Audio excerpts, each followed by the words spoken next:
بسم الله الرحمن الرحيم. هنعمل النهارده مع بعض الستيك المشوي على الفحم. صلوا بينا على النبي وتعالوا نشوف هنعمله ازاي مع بعض. معانا حتة لحمة انتركوت، هننضفها بالشكل ده كده، الظهر بتاعها مش محتاجينه في حاجة، وهنقطعها مع بعض بالطريقة ديت شرايح كده ستيك. لازم بقدر الإمكان الشرايح تبقى قد بعضها عشان السوا. تمام. والانتركوت من أطرى حتت اللحمة في السوا أو في عمايل الستيك، تبقى كويسة جدا يعني ومناسبة. وكده بعد ما خلصنا تقطيع كل كمية هنجهز التتبيلة مع بعض. طبعا احنا عصرين بصل وفلفل وطماطم وتوم، ومعانا كزبرة وجوز الطيب وملح وفلفل اسود وبهارات لحمة اللي هي 7 بهارات.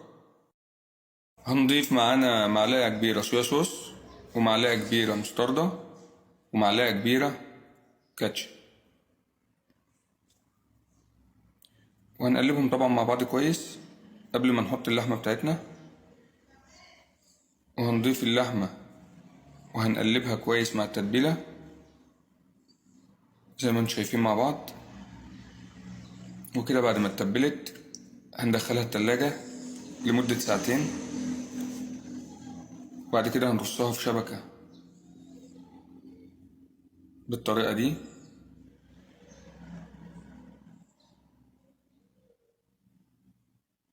ونرص الكمية كلها.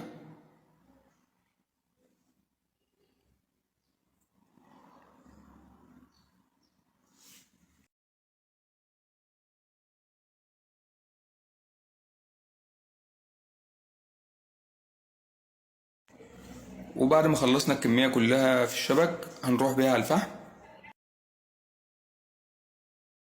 هنديها صدمة من كل ناحية لمدة 5 دقايق.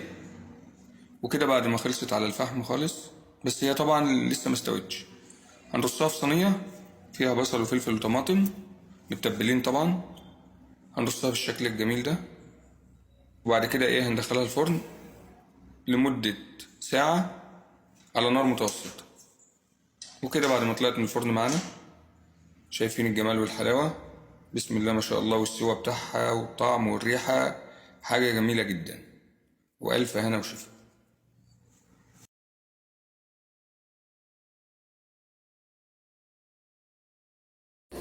بسم الله الرحمن الرحيم. معاكم شيف مصطفى الدواخلي من مطبخ الوليمة. هنعمل النهاردة إن شاء الله رز البسمتي بتاع الأفراح بطريقة جديدة. أول حاجة هننزل بالبصل، شوية سمنة، ومعانا شوية لحمة مستويين نص سوا، ودي اختياري يعني، اللي عايز يحط ماشي، اللي مش عايز براحته. هنقلبهم مع بعض شوية، وبعد كده هننزل عليهم بشوية جزر مبشور عشان بيعلي معانا التيست، ونقلبهم شوية مع بعض. وبعد كده هننزل بالبهارات. معانا ورق لورا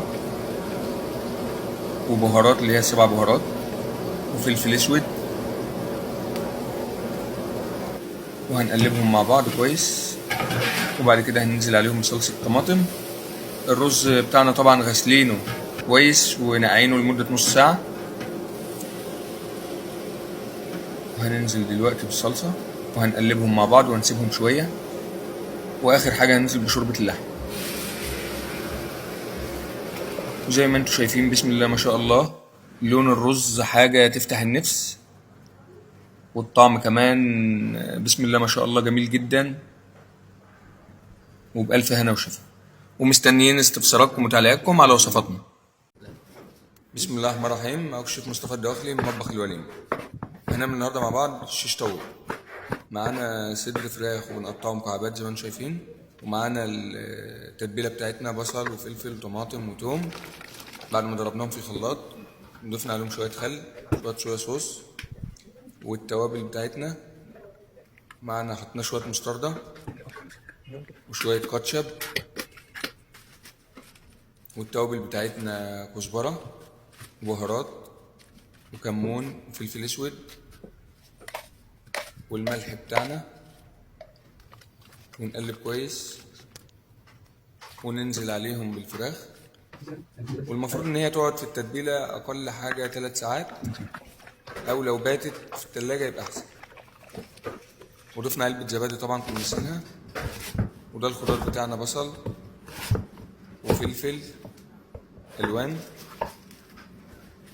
وفي ناس بتحط طماطم معاها، بس طبعا احنا في الحر ما بنفضلهاش يعني. ونقطعه مربعات كده زي ما احنا شايفين.